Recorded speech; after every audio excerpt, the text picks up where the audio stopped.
ಸಂತೋಷ ಅನ್ನಿಸ್ತೈತಿ ಅಂತ ಅಂದ್ಬಿಟ್ಟು ಎಮ್ಮಕ್ಕೆ ಬಂದು ಹೇಳಿದ್ರು, ನೋಡಿ ಸ್ವಾಮಿ, ನನಗೆ ಸ್ವರ್ಗ ಬೇಡ, ನನಗೆ ನರಕನ ಆಯ್ಕೆ ಮಾಡ್ಕೊಳಕ್ಕೆ ಕೊಡಿ. ಆಯ್ತು, ನಿಮ್ಮಿಷ್ಟೇ ಆಯ್ತು. ವಾಪಸ್ ಮತ್ತೆ ಕರ್ಕೊಂಡು ಹೋದ್ರಂತೆ. ಏನು ಕಾಯ್ದ ಅಂಡದಲ್ಲಿ ಎತ್ತಿ ಬಿಸಾಕ್ತಾ ಇದ್ರಂತ. ಒಂದು ನಿಮಿಷ ಇರಪ್ಪ, ಫಸ್ಟು ನೀವೆಲ್ಲ ತೋರಿಸಿದ್ರಲ್ಲ ಅದೆಲ್ಲಿ ಕಾರ್ಯಕ್ರಮ ಅಂತ, ಅದೆಲ್ಲ ನಮ್ಮ ನರಕದ ಅಡ್ವರ್ಟೈಸು.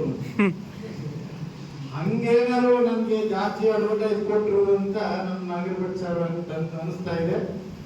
ಡಾಕ್ಟರ್ CS ನಾಗರಭಟ್ ಸರ್ ಅವರೇ, ಹಾಗೂ ಈ ಕಾರ್ಯಕ್ರಮದ ಸಂಘಟನಾ ಕಾರ್ಯದರ್ಶಿ ಆದಂತಹ SR ಗೌಡ ಸರ್ ಅವರೇ, ಹಾಗೂ ಎಲ್ಲರನ್ನ ಸ್ವಾಗತಿಸಿದಂತಹ ಹದೋಳಿ ಇದ್ದೀರಾ ಬನ್ನಿ ಅನ್ನುವಂತಹ ಒಂದು ಆತ್ಮೀಯತೆಯನ್ನು ವಿಚಾರಿಸಿದಂತಹ ಡಾಕ್ಟರ್ KM ಅತಿನಿಮಠ್ ಸರ್ ಅವರೇ, ಹಾಗೂ ನನ್ನ ಸ್ನೇಹಿತ ಅಂಕಲಿ ಮಠ್ ಅವರೇ, ಹಾಗೂ ನನ್ನ ಪ್ರೀತಿಯ ವೃತ್ತಿ ಅಂತವರೇ,